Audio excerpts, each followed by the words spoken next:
Retournez, oui, c'est juste derrière, Fish and au chips, stade olympique de Sydney. Oui, ça c'est votre travail maintenant, hein, Serge. Allez-y, duplex, bah oui. donc, voilà. Voilà. On leur donne la main, fish and chips. Allez, faut y aller, ça commence, Pierre. Allez, on y va. Oui, on va y aller, on va y aller. J'adore votre optimisme, président Simon, mais je vous rappelle qu'il y a encore 40 minutes à tenir. Ça va être dur, ça va être dur. Mais on y croit. Si les Français, effectivement, Thierry s'accroche, on peut y croire. Mais pour l'instant, en tout cas. Pourquoi Allez, pas, parti. oui, effectivement, il faut surtout stopper les Blacks sur un avantage et derrière, tout est permis. Vous l'avez déjà vu dans la première mi-temps. Oui, avec beaucoup de changements annoncés dans cette seconde période, puisqu'au centre, visiblement, c'est Tony Marsh qui est sorti, qui a cédé sa place à Brian Liebenberg. Et devant Jean-Jacques Krinka est rentré à la place de Jean-Baptiste Poux, ainsi que Fabien Pelous en seconde ligne. Colette pour l'équipe de Nouvelle-Zélande, alors que le ballon est sorti des 22 mètres Black. Collins, toujours perforant, pénétrant.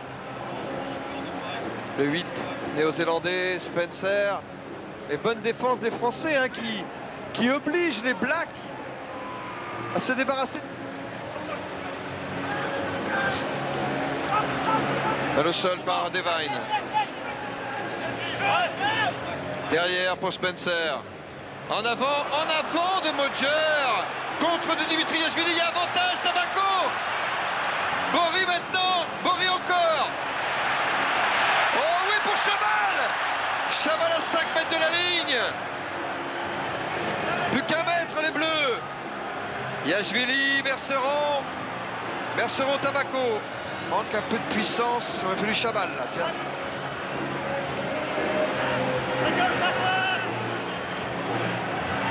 Yashvili.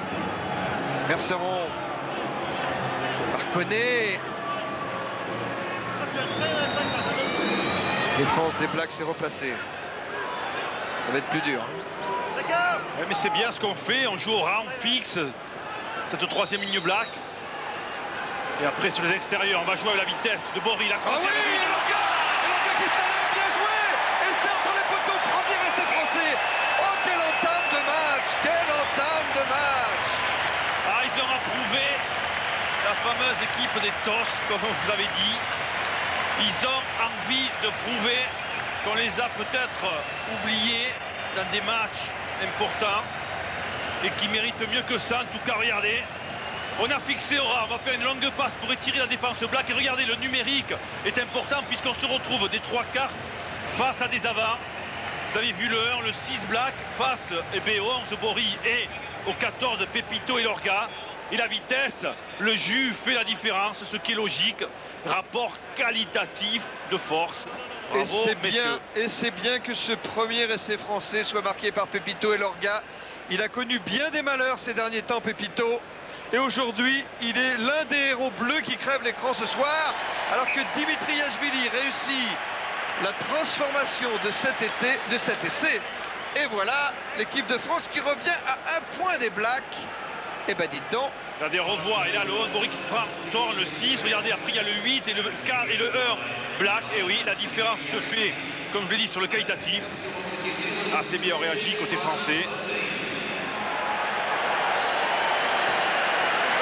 On va finir par regretter de ne pas avoir aligné cette équipe, je dis ça au président Simon au passage, devant l'Angleterre. Mais l'heure n'est pas au regret. Allez, oui, allez. Jerry Collins vient de sortir, il cède sa place à Martiola.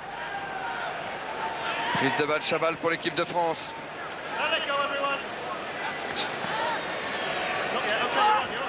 Derrière pour Merceron.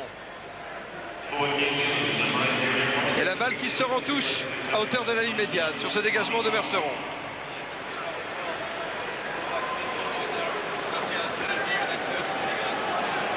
Avec une remise en jeu qui va être effectuée par Méalamou. Oui, on s'est mis à 8 côté Black pour fixer le paquet français et libérer des espaces à Spencer. Bon, attention, là, c'est échappé. Échappé de Ola. Ola. Olé. Sur les 22 mètres de l'équipe de France. Enchaînement Somerville pour les Blacks. Réaction d'orgueil des Néo-Zélandais après cet essai marqué par Elorga. Et l'arbitre qui interrompt l'action. Il y a eu un en avant. Et oui, Somerville qui n'a pas fait l'effort de bien libérer cette balle, bien la protéger, la bloquer au sol avec le bras. Car est-ce que vous voyez, il se touche rapidement joué, juste devant pour Ola, avait mis à la mouche au lancer. Et derrière, le bon plaquage de Bori, même si c'est dans son cas, derrière, regardez, Sommerville qui va venir au ras. Et là, il va y avoir un en avant. En fait, c'était plutôt un joueur français qui est venu récupérer la balle. C'est pas grave, l'arbitre a toujours raison. Allez, on enchaîne. Chabal. Yachvili. Dégagement de Brusque. Ah, vous avez vu Pierre, l'alternance, ça y est, on utilise Brusque. On laisse un petit peu Merceron avec moins de pression, c'est bien. La preuve, c'est qu'il n'avait que le pilier gauche Hewitt sur lui. Il a pu trouver une belle touche. Mais la moue pour la remise en jeu. C'est vrai que c'est une semaine de deuil en Nouvelle-Zélande, tant le pays a été traumatisé par l'élimination prématurée des Blacks devant les Wallabies. Samedi dernier, Thorne a gagné cette balle à deux mains. Les Bleus qui ont une journée de moins de récupération des Blacks que les Blacks. Devine, Spencer, McCaw. Toujours. Malgré cette grosse défense des Bleus. On est présent à l'impact, voilà pourquoi on perturbe et on les oblige à jouer au pied. C'est All Black. Modjer. Oh, la balle se rend tous dans les 22 mètres de l'équipe de France. Malgré Nicolas Brusque. Et oui, l'impact de la bite sur le numéro 7, McCaw. Regardez, vous voyez, il m'a entendu, c'est bien. Vous voyez, c'est ça qui vous fait gagner l'action suivante avec Merceron. C'est ça qui oblige le Black à jouer au pied. Bru pour l'équipe de France. C'est dans les 22 mètres des Bleus. Il faut gagner cette balle. Change les blocs. Voilà, prise de balle Tabaco. C'est inspiré des Américains, peut-être au passage là. Sur cette combinaison, me semble-t-il. Oradou. Yachvili, toujours dans nos 22 mètres, cette action. Dégagement de Brusque. Et la balle qui sort en touche à une quarantaine de mètres de la ligne d'essai de l'équipe de France. Vous avez vu aussi que les coups de pied, on les fait sortir vers les téléspectateurs, vers les spectateurs dans le stade. Puisque si le joueur néo-zélandais la récupère en dehors, il peut vite la jouer. Et pour éviter ça, eh bien, on tape plus court mais plus loin.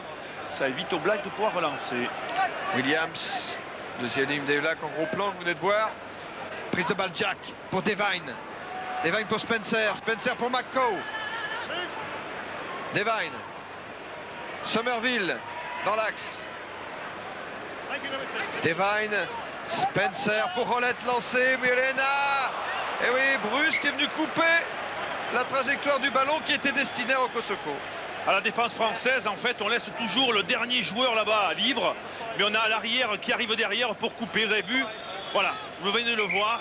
Pépito Lerga qui est rentré et qui sait que derrière lui, il y a Nicolas Brusque en position d'arrière qui va lui prendre le suivant. C'est une défense mise au point, alors qu'on aurait pu penser que chacun aurait glissé, laissant l'arrière, le dernier là-bas défenseur, mais non.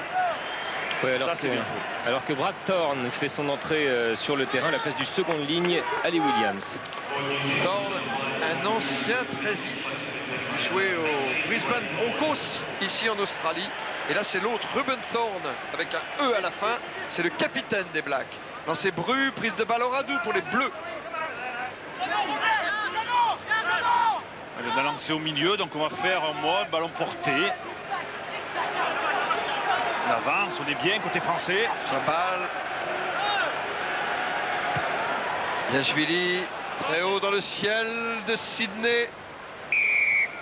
Oui, mais monsieur White a vu une faute. Et oui, le 14, Pépito Lerga était devant le coup de pied, position de hors-jeu.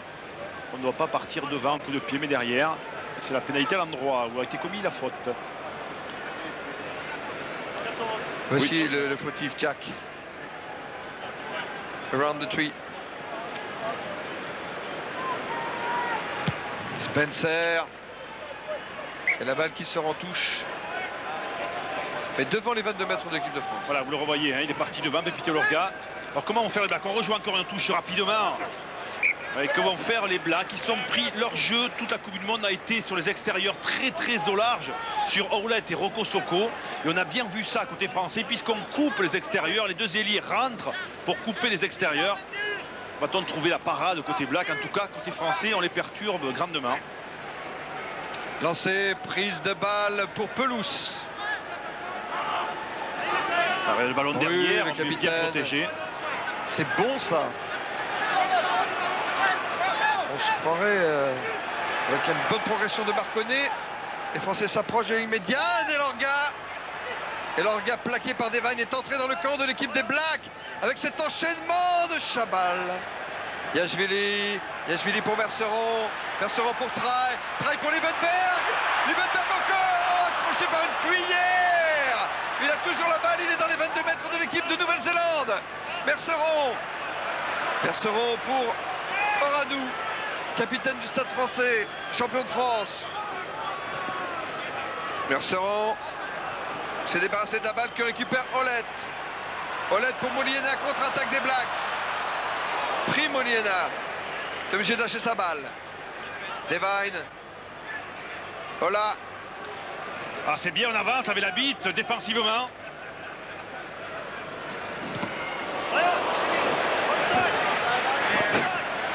Bacco sous la pression. Au pied de Devine. Liebenberg récupère cette balle. Il est venu en défense, le Sud-Africain du 15 de France. Il a bien libéré cette balle, donc il n'est pas à la faute. Spencer. Et il y a du surnombre côté Black. Rocco Soko en débordement. Et c'est de Rocco Soko. Et troisième essai pour la Nouvelle-Zélande. Ah, quand ils ont des espaces, c'est Black. Voilà ce qui arrive.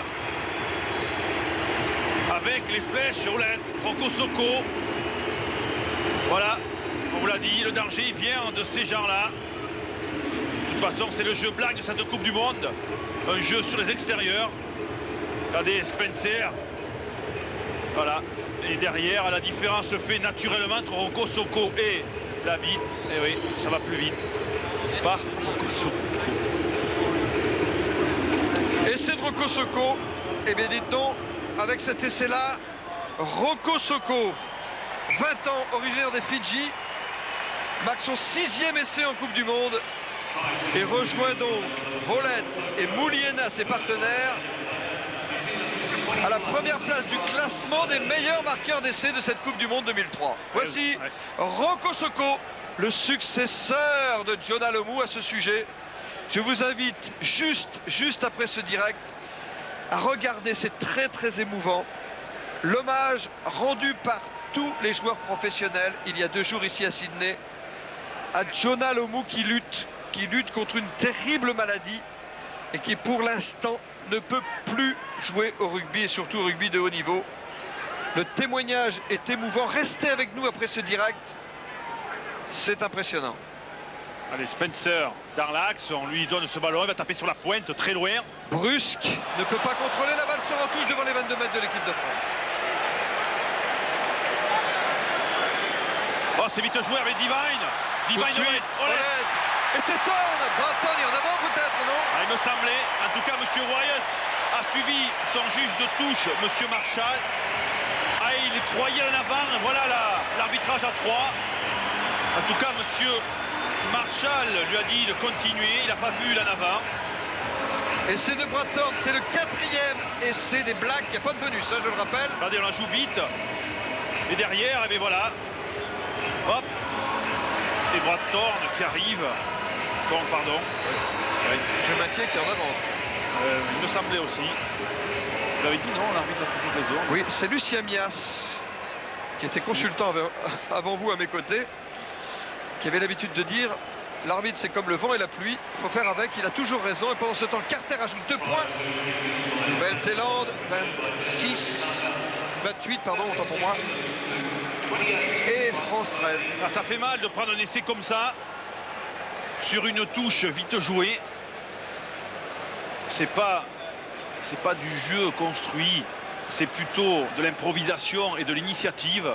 Mais c'est ça aussi le rugby, une alternance de jeu et surtout d'intelligence. Ils ont été plus intelligents que nous, en tout cas sur cette action, les All Blacks. Oui, le capitaine de l'équipe de France, Yannick Bru, vient de sortir. Il est remplacé par Raphaël Ibanez. Qui joue en Angleterre après cette Coupe du Monde, puisqu'il a signé pour le club anglais les Saracens, dont Thierry Lacroix Oui, Thomas est un sociétaire. Et donc Thomas Castagnède est toujours l'un des représentants. La balle est sortie en touche, au-delà des 22 mètres de l'équipe de France. Et petite touche trouvée par Carlos Spencer sous la pression. 28-13, il ne faut pas laisser les cartes se creuser. Non, il ne faut pas réveiller les supporters néo-zélandais dans ce stade, ni les vieux démons côté français, alors que Monsieur White interrompt le jeu. Il va redonner la balle au bleu. Oui, touche pas droite de Rafa Ibanez. Ça sera... Vous avez le choix, vous savez, quand vous êtes l'adversaire, ou vous choisissez de faire la touche ou la mêlée. Mais ils ont préféré la mêlée. Ça aurait été bien de faire un lancer court quand on rentre comme ça. C'est bien le talonneur de lui mettre en confiance, de lui faire un lancer court. C'est pas grave. Paulette, balle au sol pour les Blacks qui jouent devant leur ligne des 22 mètres. Derrière, il y a Spencer. Spencer qui se la lève, il a vu le trou. Soutien intérieur, il rend la balle aux Français. Et c'est Chabal qui est vérité de ce ballon comme un cadeau de Noël. Mais monsieur White a vu faute. Et bien justement, Sébastien Chabal qui était en hors-jeu. C'est bien, monsieur White. Il parle en français, vous l'entendez? C'est bien, hein? Il parle en français, monsieur White. Oui, oui. Il dit hors-jeu. Il a des termes français, c'est bien. C'est facile, hein, quand vous avez un arbitre qui parle et l'anglais, bien évidemment, et le français. Au moins, en tout cas, ça évite quelques petits problèmes de temps en temps, d'incompréhension ou d'énervement dû à l'incompréhension. Merci, monsieur Désormais, White. on va l'appeler monsieur Blanc. Spencer. Loin. Réception brusque, oui. C'est le pied raté, brusque à la relance. À suivre. Ah oui, petit par-dessus, mais il y a du monde en couverture. Réception Devine qui a échappé au plaquage avec Bradford. Oh, quel plaquage encore de Chabal. Mais il a mangé du lion. C'est vrai que son président est là, vous savez, le traiteur intraitable, le président de Bourgoin. Il a dû lui donner quelques doses. Eh oui. Salade de Macédoine à la tête de cochon. Il n'y a rien de mieux pour vous remettre à Chabal en forme. En tout cas, pendant ce temps, David Oradou a été pénalisé pour être allé au sol, justement, sur ce super plaquage. Regardez Oradou, voilà. Là, il est plus sur ses appuis et il gêne. Il doit rester sur ses pieds. Il est pénalisé. Carlos Spencer, demi d'ouverture des Blacks. Pour renvoyer le jeu dans les 22 mètres de l'équipe de France. C'est fait.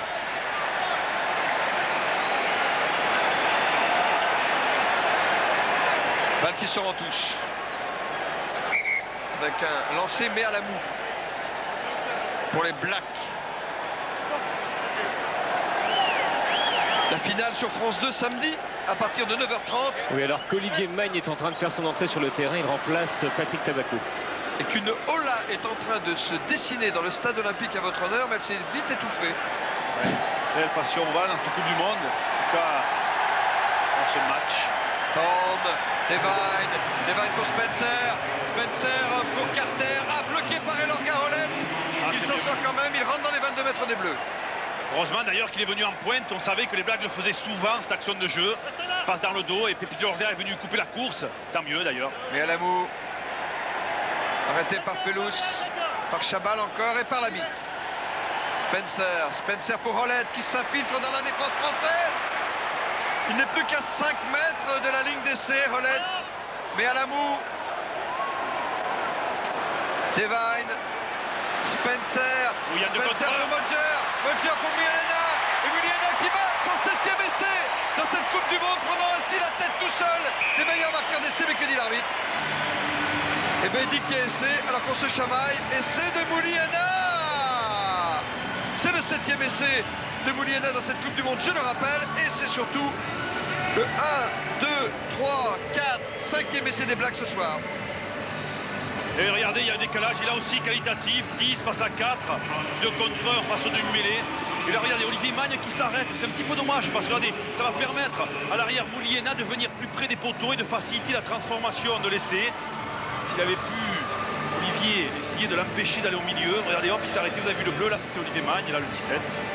C'est dommage, parce que ça aurait été plus difficile pour le botteur et le buteur Carter de transformer cet essai. 51e essai des Néo-Zélandais dans cette Coupe du Monde 2003. C'est un record, toute Coupe du Monde confondue.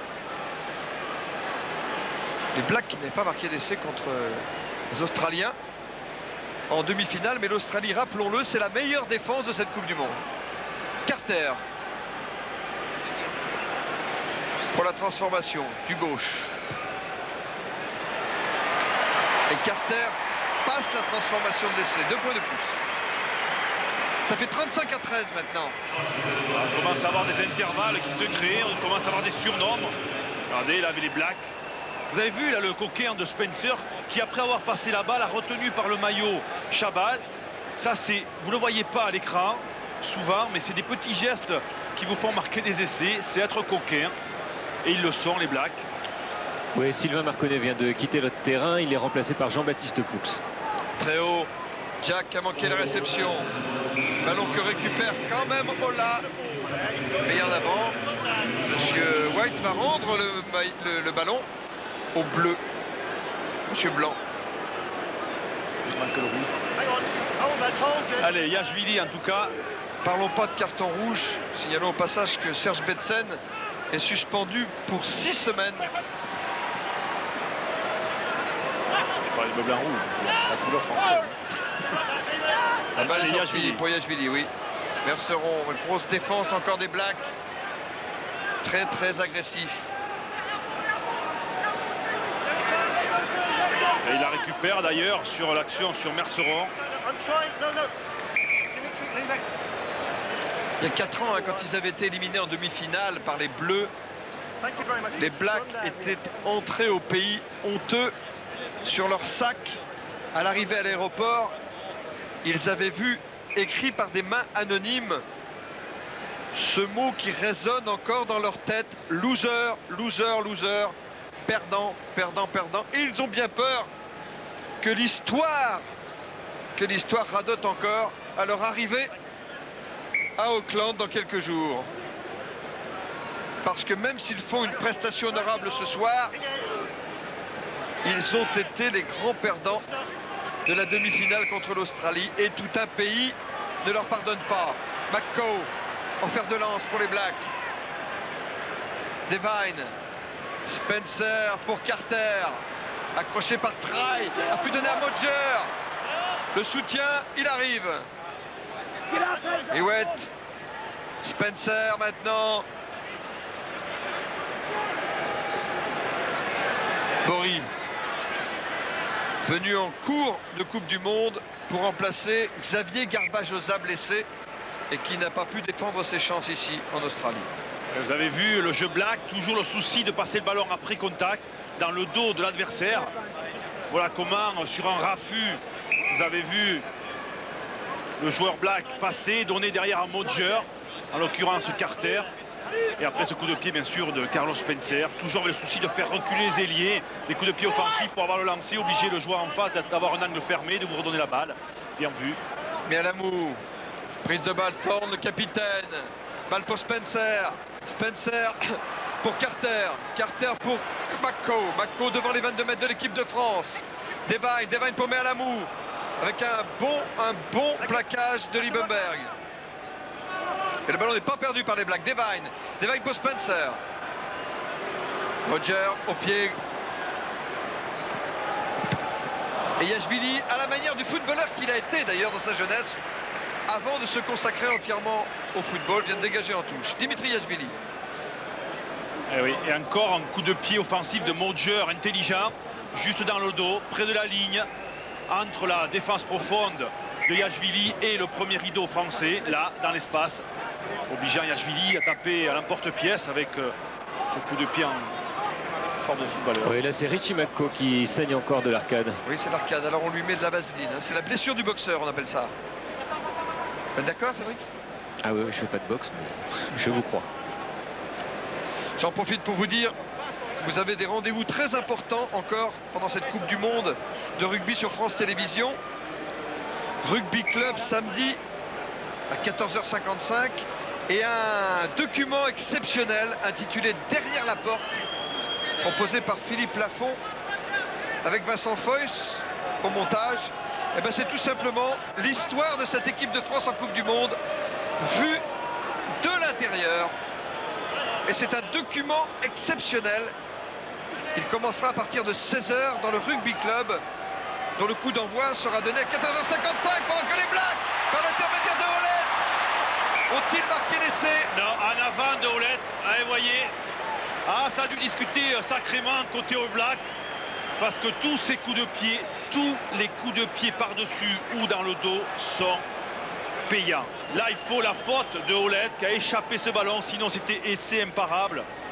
Vous voyez, et oui, face à la défense organisée, il va falloir y penser à ces petits coups de pied par-dessus Ourasa, parce que c'est une sacrée arme offensive.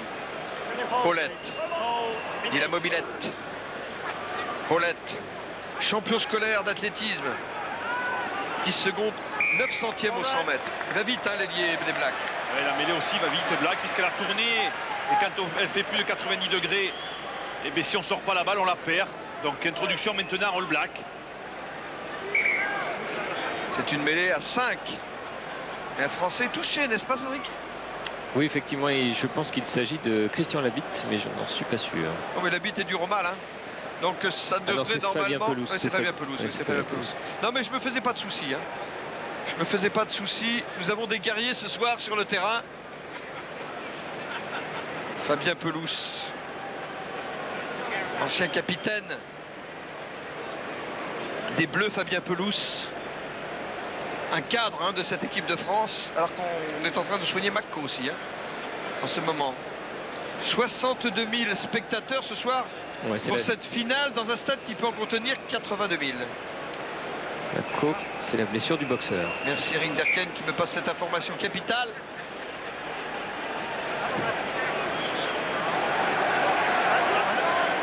Et voici Macco maintenant dans son nouveau rôle de corsaire. Macco joue en 8, vous avez remarqué. Paula a pris sa place en flanqueur. Et puis le départ de Collins. Cette mêlée à 5 mètres. Et la ligne d'essai des Français, une introduction des Vines. Alors attention. Attention, il y a de la marée noire en perspective. Spencer. Oh, et leur gars a bien anticipé. Oh, elle a essayé de passer par-dessus le joueur français, une balle comme au basket, volleyée. Et ouais, je ne dirais pas ce qu'il a dit, mais bon, vous l'avez compris. C'était bien joué. C'est ça qui... Oui. Vous savez, c'est la mêlée française qui a permis à la défense bleue derrière d'être prompte, parce qu'on a avancé sur la mêlée. Donc regardez, toute la ligne bleue a avancé. Et oui, on ne le voit pas, mais vous avez dit, ça se passe en avant, bien sûr, relayé. Mais c'est la mêlée française qui a permis d'annihiler cette action-là. Ouais, Gérald Merceron fait sa sortie et il est remplacé à l'ouverture par Frédéric Michalak. Oui, le petit prince. Alors ça me donne l'occasion de dire, avec le retour de Frédéric Michalak, ça me donne l'occasion de vous dire qu'il a porté sur ses épaules la défaite des Français face à l'Angleterre. Mais quand on perd à 15. Et quand la mêlée française recule dans les premières minutes, c'est pas Michalak qui recule. Donc ne l'enterrons pas trop vite, le petit prince, que nous avons peut-être monté trop vite. Alors que la balle est récupérée par les Bleus dans leurs 22 mètres. Je dirais même plus loin, c'est pas qu'on n'a pas pu, mais on n'a pas su jouer dans les conditions. Hein, donc on n'y reviendra pas. On est pour la 3e place avec Yachvili. Derrière Brusque pour l'équipe de France. Très long. Et au-delà des 22 mètres. Mais on reste dans le camp français. Michalak qui s'échauffe, qui tourne les épaules, le coup. Et oui, il faut rentrer dans la partie. Quand les joueurs ont déjà 60 minutes dans les jambes et dans le corps. Derrière la porte, toute l'histoire du 15 de France à partir de 16 h samedi sur France 2. De l'intérieur, vous allez vivre ce qu'ont vécu les joueurs. Comment ils ont vécu ensemble pendant ces 2 mois ici à Sydney. Leur grand bonheur, leur petite misère. Et aussi leur grande détresse après la défaite contre l'Angleterre. Brusque à la réception dans les 22 mètres. Arrêt de volée accordé. Brusque pour Labitte. Bory pour Michalak. L'intérieur, le ballon est quand même gagné par les Bleus. Bory. Yachvili derrière pour Michalak. Traille pour Pelouse. Ah oui, mais ils montent vite, hein, en défense, les Blacks. Et puis on est à plat, on n'arrive pas avec de la vitesse, donc à l'impact on ne sera pas efficace. Allez, il faut jouer au pied, voilà, c'est fait. Ah, ça sort, c'est bien. Ça rebondit dans l'air de jeu, il n'était pas dans ses 22 mètres, il n'avait pas le choix. Bien joué, Dimitri Yachvili. La balle est sortie en touche. Dans le camp de l'équipe de Nouvelle-Zélande, sur la ligne pointillée des 10 mètres. Richie Macco et Christian Labitte. Mais à la moue pour la remise en jeu à la touche. Ancien 3e ligne, reconverti au talonnage. Olivier Magne. Il voulait la jouer, cette finale, pour la 3e place, Olivier Magne.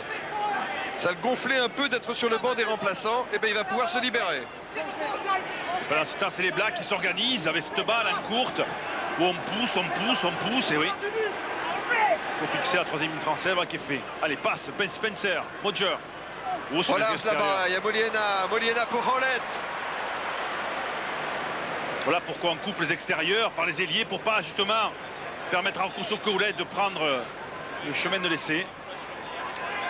Pour Thorne, alors que nous venons de recevoir la visite d'un glorieux 3e ligne, en l'occurrence le capitaine de l'équipe d'Afrique du Sud, vainqueur de la Coupe du Monde en 1995, votre ancien équipier, Thierry Lacroix. Oui, François Pinard, oui, qui a été aussi mon manager quand je joue au Saracens.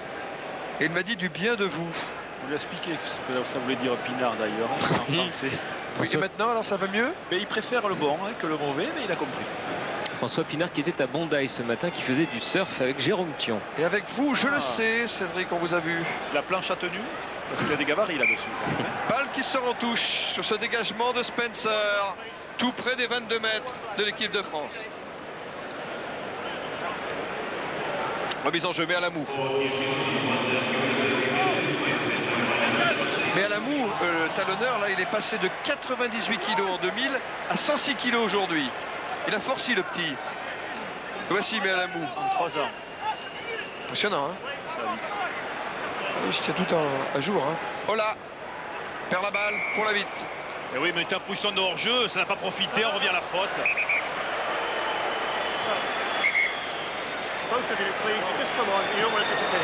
Ah, ils sont rentrés avec du gaz, les joueurs français, c'est bien. Il y en a partout, du gaz d'ailleurs. Oui, Fabien Pelouse reste au sol sur cette action. Oui. Se plaint de l'épaule droite. Et on se chamaille parce qu'on veut vite la jouer avec Mako. Et là, Christian Labille ne veut pas lui laisser la balle. 2 contre 1. C'est Ewet qui a fait le ménage. C'est un guerrier, Christian Labille. Et ça devient sévère maintenant, hein. Et oui, l'usure, la fatigue. C'est Fabien Pelouse là qui est en difficulté.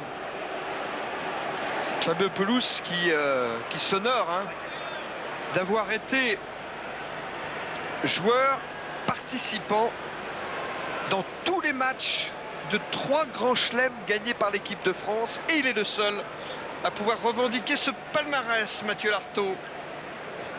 Vous noterez ça au passage.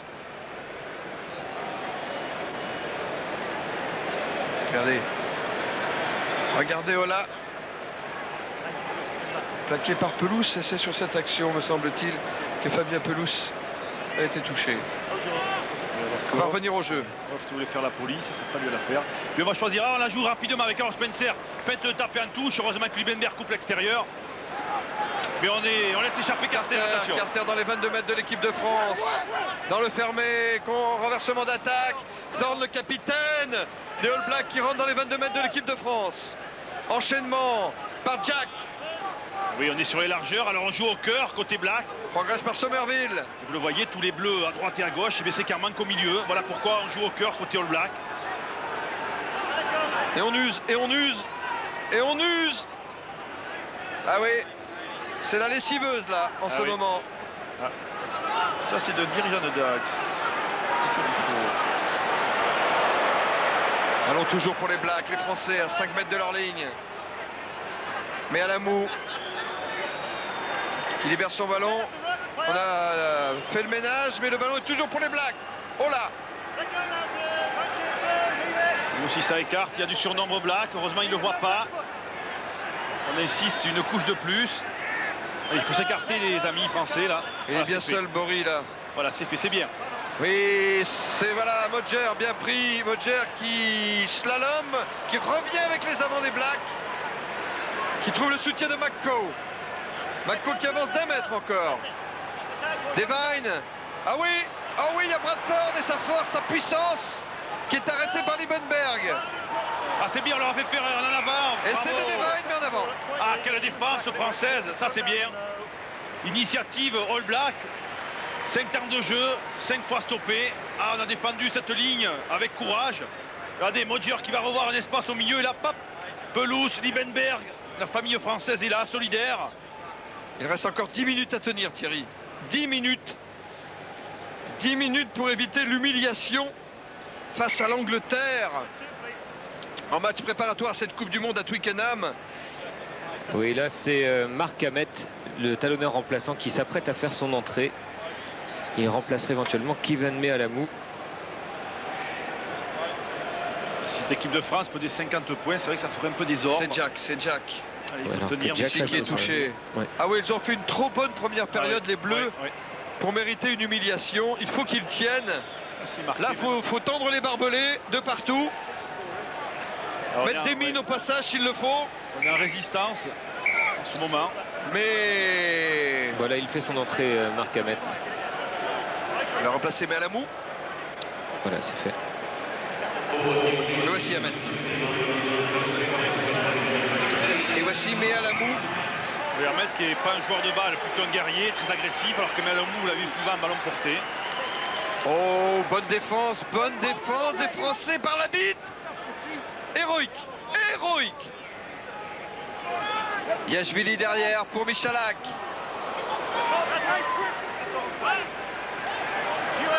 Et une contre-attaque française par Mouliena, par Howlett, une contre-attaque néo-zélandaise, veux-je dire. Mojer pris par Michalak. Vous avez vu? Oui, Ça oui. passe pas là au centre. Ah, c'est agressif, Michalak. Ils le savent d'ailleurs, les adversaires. Ils ne jouent pas la jaune du 10 quand il y a Michalak. Ils la jouent quand il y a quelqu'un d'autre. Spencer pour Jack. Qui perd le ballon, que récupère finalement Olivier Magne. Mais monsieur White a sifflé. Oui, Radou qui était plaqueur et qui a joué en mettant la balle. On ne peut pas jouer les deux quand on va au sol. Oui, je vous disais, les équipes, vous savez, on étudie par joueur et par le jeu collectif de l'adversaire, mais aussi par joueur. On sait la force et les faiblesses de chaque joueur. Si lui est pas bon en défense, on va le cibler. Si lui est bon en défense, on va essayer d'aller faire un autre point d'impact plus loin. C'est pareil pour le jeu au pied. Quand il y a des joueurs qui sont un peu faibles au pied, on joue dans leur dos. On les oblige à jouer au pied. C'est ça le rugby maintenant. Elles ont un point commun, ces deux équipes présentes ici ce soir. Un point commun dans cette Coupe du Monde 2003. Le point commun, c'est qu'elles sont les deux seules équipes de cette Coupe du Monde à avoir réussi le carton plein, c'est-à-dire que des victoires avec bonus dans la phase de qualification. Oui, ce qui faisait dire d'ailleurs Michael Laine, l'ancien 10 australien, et Will Carling, l'ancien centre, que c'est dommage de les retrouver à ce stade de la compétition, tellement elles avaient été plaisantes à voir jouer, l'équipe de France et la Nouvelle-Zélande. Mais c'est ça le rugby. Les Blacks, toujours en appétit par Ola, en force par Mako et c'est de là, olé! Sixième essai des Blacks, oh là là. Oui, ça fait 40 points à 13, la transformation à venir. Ça fait 40 à 13, je vous rappelle Twickenham, 45 à 14, on n'en est pas loin. Ah, il faut éviter que les balises soient lourdes en points en rentrant en France. On se souvient toujours de la fin, malheureusement je dirais, pour l'équipe de France. Et on n'y peut rien, et oui. Le joueur néo-zélandais, un premier plaquage loupé, un deuxième plaquage loupé.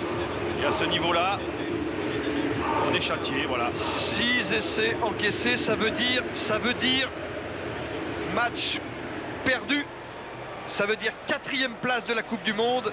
Et ça veut dire que si le règlement ne change pas, ça veut dire que la France retrouvera dans sa poule l'Afrique du Sud dans 4 ans pour la Coupe du Monde organisée en France. Ça veut dire que le match d'ouverture sera France-Afrique du Sud. Et ben dites donc, c'est pas un cadeau, hein.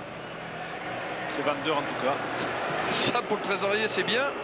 Il ne faudra pas se louper pour le premier match. Pendant ce temps, Carter rate la transformation. 40 à 13. 40 à 13 pour les Blacks alors qu'on revoit cet essai. Oui, Ola qui va partir, qui va échapper à 2 joueurs français. Et derrière, bien sûr, avec l'aide de Mako, on ne pourra plus l'arrêter en mettre de la ligne.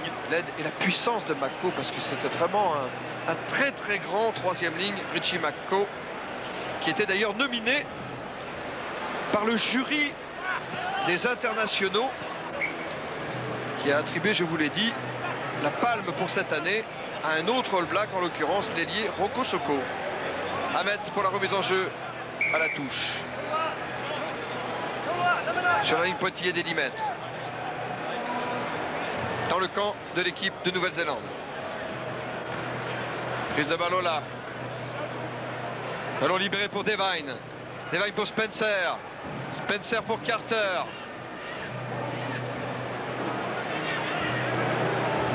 Michalak pour l'équipe de France a récupéré cette balle. Tape à suivre. Ah, il y a faute sur Michalak. Et en tout cas, pas du goût de Monsieur White. Ça continue. Ballon néo-zélandais. 4 joueurs All Black face à un joueur français. Et il laissera la balle au camp qui avance. On va rendre le ballon au bleu alors que Chabal libère cette balle. Vous voyez, il y avait 4 joueurs Black et Chabal. Regardez, il reste sur ses appuis. Il peut mettre les bras parce qu'il est sur ses appuis. Il n'est pas au sol. Il n'a pas un genou au sol. Donc il peut jouer le ballon. Monsieur White d'ailleurs ne l'a pas pénalisé, logiquement. Énorme match de Chabal. Oh, c'est l'enfant de Laval. Hein. Ah oui. Ce soir, c'est l'enfant de Laval. Vous savez que Castres d'ailleurs a battu Bourgoin en Challenge Sud Radio, je tiens à le dire. Bourgoin, le club de Chabal. Le club de Chabal, voilà. Bourgoin privé de beaucoup d'internationaux. Alors Millau, Chabal. Bon, je vous l'accorde. Bon, allez. Enfin, toujours est-il que c'est Castres qui va jouer la Coupe d'Europe l'année prochaine. Oui. Très beau challenge. Changement parce que je vois que Caleb Roger Ralph. sort. Qu'est-ce qui se passe, Cédric? C'est Caleb Ralph, numéro 22, qui l'a remplacé. Et les Français ont la balle Oh, pour la Brusque. pression. Brusque est là-bas, oui, et Lorga, il est arrêté, c'est dommage, c'est pas perdu pour les Bleus. Bory. Ah, que c'était bien parti, avec ses passes dans le bon timing, avec des joueurs qui arrivaient lancés comme des fusées.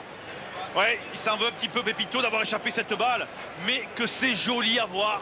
Ces joueurs arrivés avec de la profondeur, arrivés avec de la vitesse, et surtout des ballons qui n'arrêtent pas le joueur dans son élan, qui sont mis juste devant lui pour qu'il y rentre dedans avec sa vitesse. Regardez, il n'y a aucun moment un joueur qui a eu une passe dans le dos qui lui a arrêté la course. Malheureusement, un petit en avant des Lorga. Dites-moi, mais la victoire de Cass, c'était en Challenge Sud Radio, non? Oui, tout à fait, la finale, oui, à Narbonne, c'était à 15h la semaine passée. Sud Radio qui est l'un de nos partenaires ici, avec nos confrères de RMC. Ils avaient pris les bonus d'ailleurs de la première phase de la Coupe du Monde, c'était assez intelligent pour faciliter l'attaque. Très bien vu. RMC, ils ont, Blanco aussi, d'ailleurs. RMC, ils ont des consultants extraordinaires. Hein. Il y a un certain Serge Chimon, je ne sais pas si vous dit quelque chose, et puis il y a Richard Poul-Jones.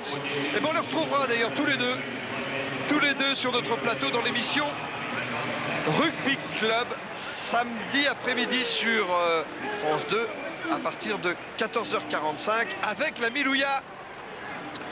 Oui, Pendant ce temps, c'est Ralph qui transperce la défense française. Et pendant ce temps-là, Carter est revenu sur le terrain. Il remplace Moger qui saigne de la lèvre. On sait toujours. Récupéré, oui, par l'équipe de France, Yachvili. Yachvili avec Chabal. Chabal pour Michalak. C'est pas... Ah si, c'est perdu. Oui. C'est perdu par try. Avantage au Black. Non, il n'y a pas avantage. Donc on revient à une mêlée. Ballon perdu. On va rendre le ballon aux Néo-Zélandais. Palois, try. Je vous ai dit 14h52. Et ben Fabrice Collin, qui est le patron de l'antenne, me dit dans l'oreille 14h55 le vieux. Eh ben oui, alors je corrige. 14h55, donc le Rugby Club sur France 2 samedi après-midi. 16h derrière la porte. Dimanche 14h55, 15-15 avec la rétro concoctée par Jean-Louis Calmejane, dit le petit bonhomme en mousse. Et Stade 2 présenté par Christian Prudhomme à partir de 18h. Dans toutes ces émissions, on parlera rugby et Coupe du Monde évidemment. Et oui, on n'échappe pas à Bory, même quand on s'appelle Olette. Il a bien défendu David Bory. Il a laissé exprès l'extérieur à Olette, sachant qu'il était prêt à une de touche. Il n'avait plus qu'à plonger pour le projeter en ligne de touche. Bravo. Regardez. Et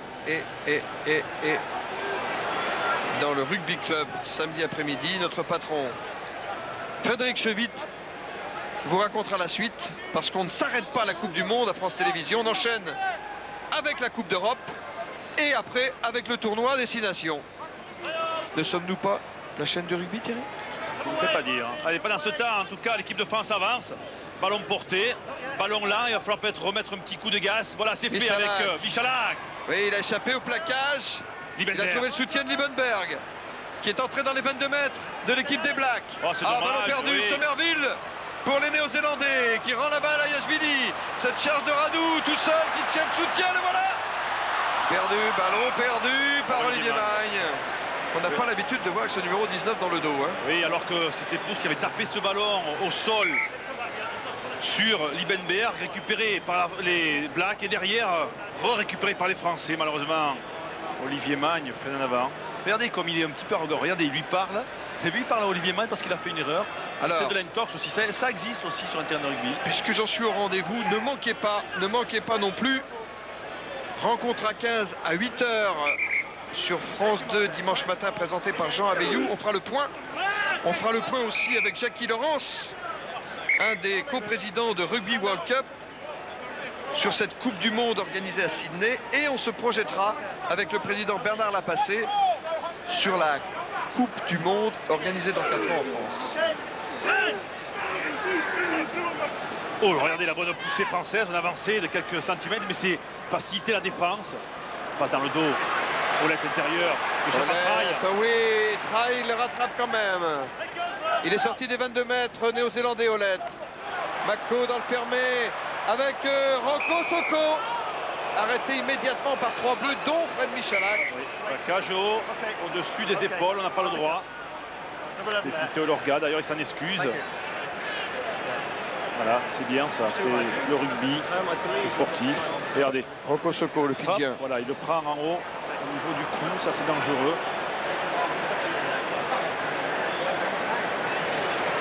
Il fait exprès, il s'en excusé, bravo. Il a 20 ans, Rocco Soko. Il a 21 ans, Michalak. C'est la relève du rugby néo-zélandais et du rugby français. Spencer.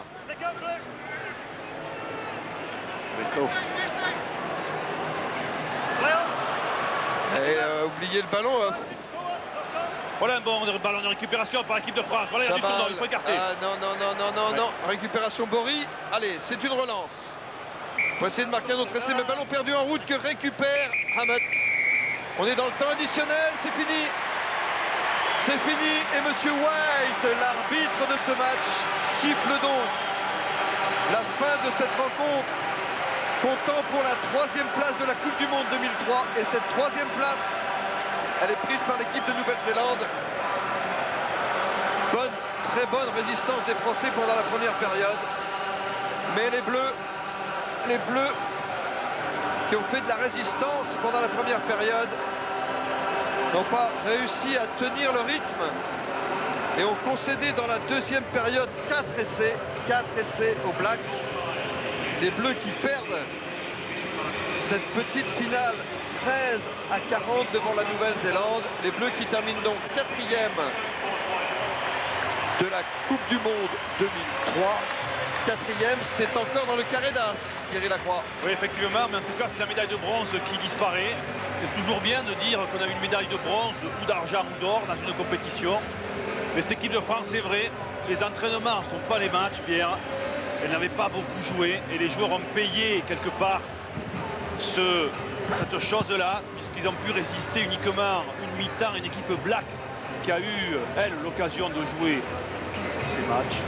La différence aujourd'hui. Alors la question, je la vois déjà venir, je l'anticipe. Et si on avait aligné devant cette sélection des Blacks,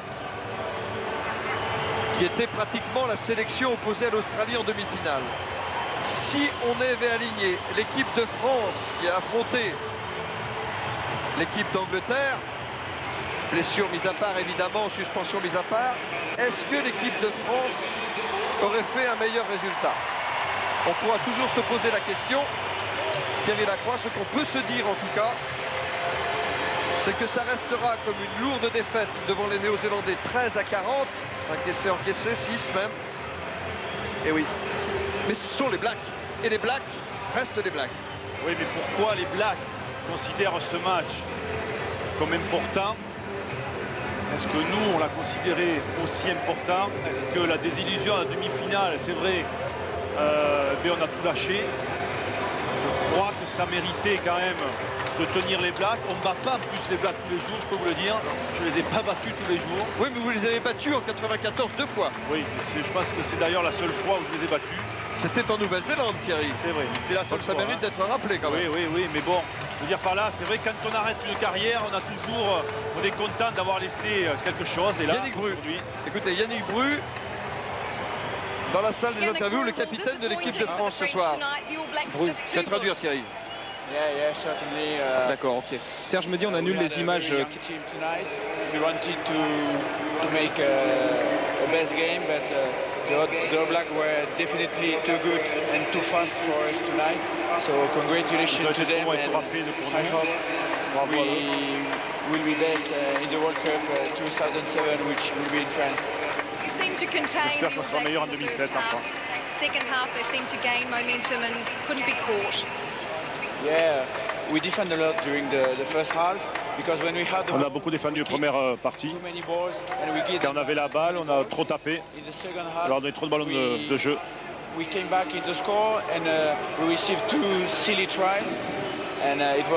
est revenu en deuxième période, mais on a pris 2 essais bêtes.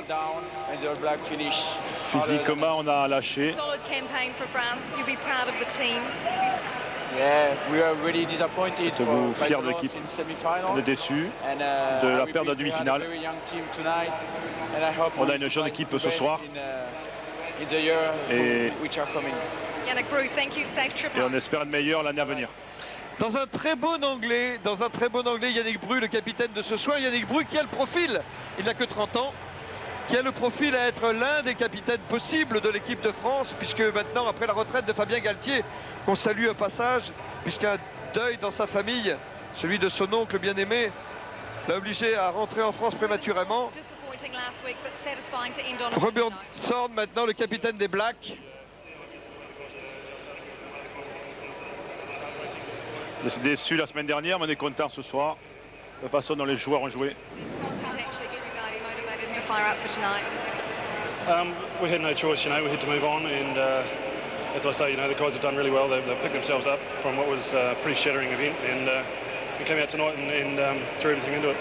Well, the team was stressing during the week how important it was to finish in style. That second half pretty important. Voilà, je crois qu'on va maintenant s'arrêter là avec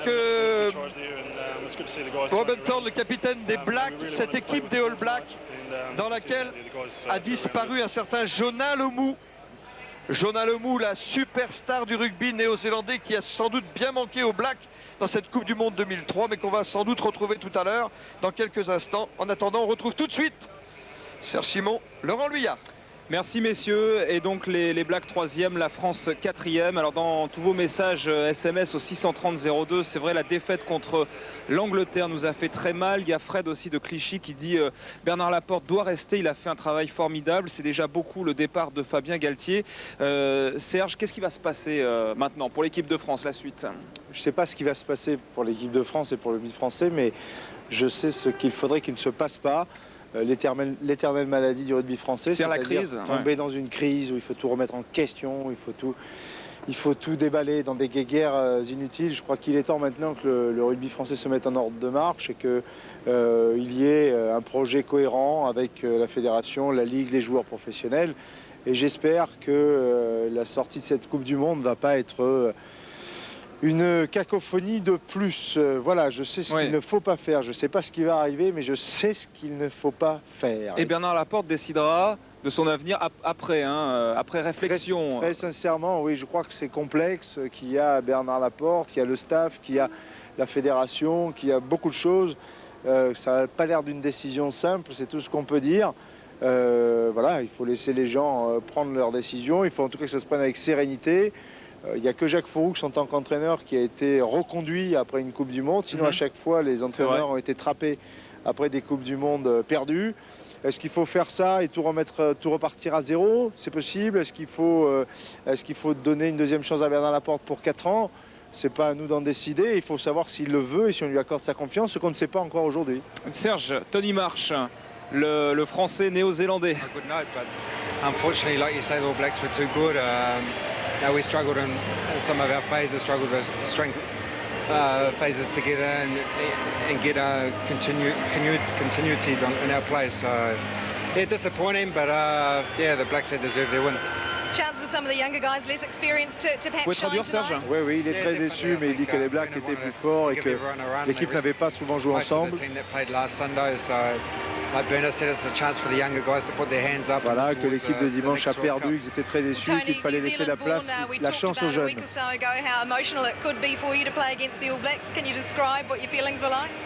No, actually, I wasn't supposed to play, actually, but I had a word to Bruno and he put me in there, so it was just good to get out on the field. And I think for me, the All Blacks have still got something, even though I think people back home will be pretty disappointed with their World Cup, but they've still got something. So yeah, just fantastic to play against them. Highlight for you to play in this match and against the All Blacks? Yeah, I think it's just the whole thing. Là, il me perd complètement, Tony Lelo. Just to come back and obviously make it to the World Cup and, you know, start off from the first game. I've played most of the games, so probably a little bit disappointed how things turned out in the end, but overall, I don't think I can complain. Pas facile à comprendre son anglais quand même. Hein, pas facile à comprendre son anglais. Il va trop vite. Il va trop vite pour moi. Nous sommes en direct quand même. Hein. C'est pas facile, mais c'était en tous les cas un moment émouvant pour lui de jouer contre ses compatriotes. Voilà, ses compatriotes néo-zélandais aujourd'hui. Grosse déception. Ça c'est Juju, mais les Français doivent rester calmes. Tout compte fait, 4e, c'est pas si mal. Ça c'est la note positive. Vous restez avec nous. On a encore quelques petites surprises là encore pendant quelques minutes. Et ce fameux donc document que nous vous proposerons samedi. Ce sera une grande journée parce qu'elle commencera sur France 2 à 9h30 le matin avec la fameuse finale entre l'Australie et l'Angleterre. On va y venir. Et ensuite à 14h55 le Rugby Club. Nous serons ici en direct avec Peter Fitzsimmons, l'Australien, et Richard Poole-Jones, l'Anglais. Donc ça va être chaud à mon avis entre les deux. Et ensuite à 16h, derrière la porte, Philippe Lafont, Vincent Foyce vous propose donc cette aventure à la fois sportive et humaine de l'équipe de France depuis l'arrivée ici en Australie jusqu'à ce match de ce soir. Regardez la bande-annonce pour vous faire une idée.